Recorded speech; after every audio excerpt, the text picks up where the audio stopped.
என் அன்பு மாணவர்களுக்கு வணக்கம். இது உங்கள் சரவணகுமார் சார். இன்னைக்கு கிளாஸில் நம்ம என்ன பார்க்க போகிறோம்னா 5th யூனிட்ல இருக்கக்கூடிய லீனியர் டிஃபரன்ஷியல் ஈக்குவேஷனை எப்படி சால்வ் பண்ணலாம்னு சொல்லி நம்ம பார்க்க போகிறோம். இது பார்ட் சியில் கேட்கக்கூடிய கேள்வி. இதுக்கு முன்னாடி நிறைய ப்ராப்ளம் பார்த்துருக்கோம். இது வந்து ஒரு பிக் கொஸ்டின்ஸில் கேட்கக்கூடிய கேள்வி. சரிங்களா? அப்போ லீனியர் டிஃபரன்ஷியல் ஈக்குவேஷன் சால்வ் பண்ணுறதுக்கு உண்டான நம்ம பார்க்க வேண்டியது என்னென்னா, கொடுக்கக்கூடிய ப்ராப்ளம் dy/dxல இருக்கான்னு ஃபஸ்ட்டு பார்க்கணும். அப்போ dy/dxல இருக்குது. அப்போ dy/dxல இருந்ததுன்னா நம்ம அடுத்து பார்க்க வேண்டியது என்னென்னா, அதுக்கு முன்னாடி ஏதாவது டேர்ம் இருக்கான்னு பார்க்கணும். இருந்ததுன்னா அதால் ரெண்டு சைடும் வந்து அந்த டேர்மால் டிவைட் பண்ணிடணும். அதில் வந்து dy/dx மட்டும்தான் கொடுத்துருக்காங்க.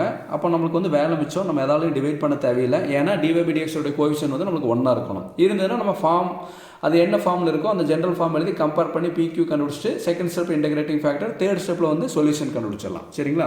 இப்போ ஃபஸ்ட்டு ஸ்டெப்பில் கொடுத்தக்கூடிய கிவனை ஃபஸ்ட் அப்படி எடுத்து எழுதலாம். என்ன கொடுத்துருக்காங்க பாருங்கள், dy/dx plus y tan x equal to 4x cos x கொடுத்துருக்காங்க. அதை அப்படியே எழுதிக்கலாம். எழுதிட்டு இது பாக்ஸ் பண்ணிடுங்க. பாக்ஸ் பண்ணதுக்கப்புறம் இதனுடைய ஃபார்ம், இது என்ன ஃபார்மில் இருக்குன்னா dy/dx plus py equal to qங்கிற அந்த ஃபார்மில் இருக்குது. சரிங்களா?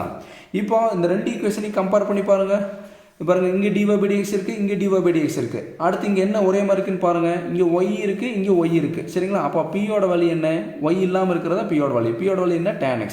qங்கிறது என்ன? 4x cos x. சரிங்களா? அப்போ நம்ம இங்கே எழுதலாமா? p ஈக்குவல் டு நம்மளுக்கு என்னமா வரும்? pங்கிறது என்ன? tan x. இங்கே y மிஸ் பண்ணிட்டு எழுதணும். y வந்து ரவுண்ட் பண்ணதான் விட்டுட்டு எழுதணும். அப்போ qங்கிறது என்ன பாருங்கள்? qங்கிறது என்ன? 4x cos x. இப்போ PQ கண்டுபிடிச்சிட்டோம். இப்போ செகண்ட் ஸ்டெப் நம்ம என்ன கண்டுபிடிப்போம்? இன்டகிரேட்டிங் ஃபேக்டர் கண்டுபிடிப்போம். என்னென்னா டு ஃபைண்ட் இன்டகிரேட்டிங் ஃபேக்டர். அப்போ இன்டகிரேட்டிங் ஃபேக்டரோட ஃபார்முலா என்னமா? Integrating factor equal to e power integral pdx. இதுதான் இன்டகிரேட்டிங் ஃபேக்டருடைய ஃபார்முலா. இப்போ pக்கு பதிலாக சப்ஸ்டிட் பண்ணலாம். Integrating factor equal to e power integral pக்கு பதிலாக என்ன கொடுத்துருக்காங்க பாருங்கள்? tan x. இங்கே tan x அப்புறம் என்ன? இங்கே dx. ஓகேங்களா? அப்போ இன்டெக்ரல் tan x dxனுடைய ஃபார்முலா வந்து என்ன? log of tan x integrate பண்ணால் நம்மளுக்கு என்ன வரும்? log ஆஃப் secant x வரும். என்ன? tan x இன்டெகிரேட் பண்ணால் நம்மளுக்கு என்ன வரும்? log of secant x. இப்போ இதைத்தான் என்ன பண்ணணும்னா, இங்கே இன்டெக்ரல் tan x dx இருக்குது பார்த்தீங்களா? அப்போ இதுக்கு பதிலாக நான் என்ன கொடுக்க போகிறேன்? log ஆஃப் secant x கொடுக்க போகிறேன். அப்போது e பவர் log ஆஃப் நம்மளுக்கு என்ன ஆகும்? secant xன்னு வரும். இப்போ e log நம்மளுக்கு என்ன ஆகிடும்? கேன்சல் ஆகிடும். அப்போ நம்மளுக்கு கிடைக்கிறது என்ன? secant x.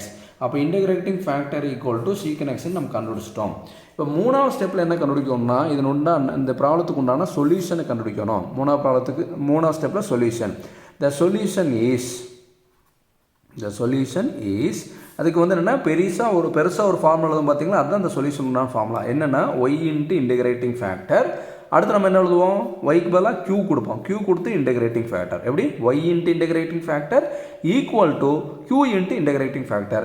இங்கே இன்டெகிரல் வந்து அங்கே என்ன வரும்? dx. அப்புறம் வந்து கடைசியில் ப்ளஸ் c. ஏன் இங்கே dx வருதுன்னா, qங்கிறது பார்த்தீங்கன்னா ஃபங்க்ஷன்ஸ் ஆஃப் x, அதனால் dx கொடுக்குறோம். அப்போ y into integrating factor equal to integral q into integrating factor dx plus c. இப்போ இந்த ஃபார்முலாவில் தேவையானதெல்லாம் நம்ம சப்ஸ்டிட் பண்ணணும். yக்கு பதிலாக y தான். இப்போ இன்டகிரேட்டிங் ஃபேக்டர் பதிலாக நம்மளுக்கு என்ன கிடச்சிருக்கு பாருங்கள்? secant x. அப்போ y secant x equal to integral சிம்பிளுக்கு இன்டெகிரல், அடுத்து q கொடுத்துருக்காங்க பார்த்தீங்களா? qக்கு பதிலாக என்ன கொடுத்துருக்காங்க பாருங்கள்? Right hand side value 4x cos x. அப்போ அடுத்து இன்டகிரேட்டிங் ஃபேக்டர் நம்மளுக்கு என்னமோ வந்தது? secant x. இங்கே எழுதிட்டேன் secant x. இந்த dxக்கு dx ப்ளஸ் c அப்படி எழுதிட்டோம். லெஃப்ட் சைடு நம்ம ஒன்றுமே பண்ண வேண்டாம், அதை அப்படியே வச்சுங்க. y secant x equal to integral 4x cos x நான் அப்படியே வச்சுட்டு என்ன பண்ணுறேன்னு பாருங்கள். இந்த secant x இருக்குது பார்த்தீங்களா? அந்த secant x மட்டும் நம்ம என்ன ட்ரிக்னாமெட்ரி ஃபார்முலா யூஸ் பண்ணி மாற்ற போகிறோம். அந்த secant x நம்ம எப்படி எழுதலாம்? வேறு ஃபார்மெட்டில் 1/cos x எழுதலாம். எப்படி? secant x எப்படி எழுதலாம்? 1/cos x எழுதலாம். அப்போ அந்த secant x க்கு பதிலாக நான் என்ன பண்ணுறேன்னா 1/cos x எழுதிட்டு இடமில்லாதனால இங்கே dx ப்ளஸ் c எழுதிக்கிறேன். அதை ஒரே ஸ்டெப்பில் தான் வரும். இந்த dx ப்ளஸ் c மேலே வரும், நான் இடமில்லாதனால கீழே இருக்கேன். இப்போ நான் என்ன பண்ணிருந்தேன்? secant x வந்து பார்த்தீங்கன்னா 1/cos xன்னு மாற்றிட்டேன்.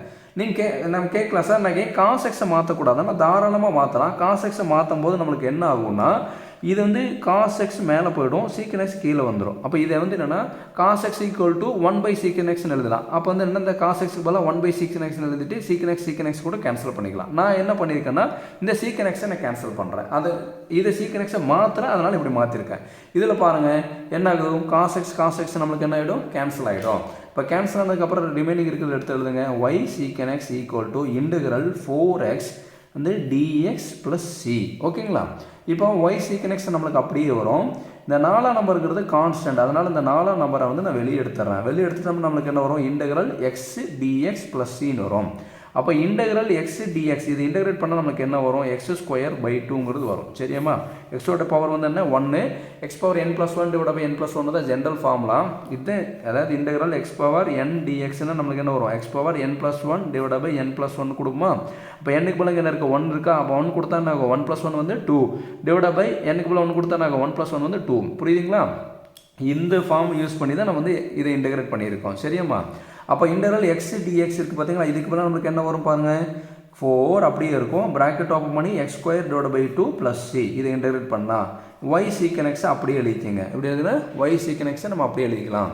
அப்போ வந்து ஒய் சீக்கன் எக்ஸ் இங்கே வருங்க 1 2s are 2 2 2s are 4, அப்போ நம்மளுக்கு என்ன வரும் 2x² ப்ளஸ் சின்னு வரும். இதுதான் கொடுக்கக்கூடிய கிவன் ப்ராப்ளத்துக்கு உண்டான ஆன்சர். Thank you students.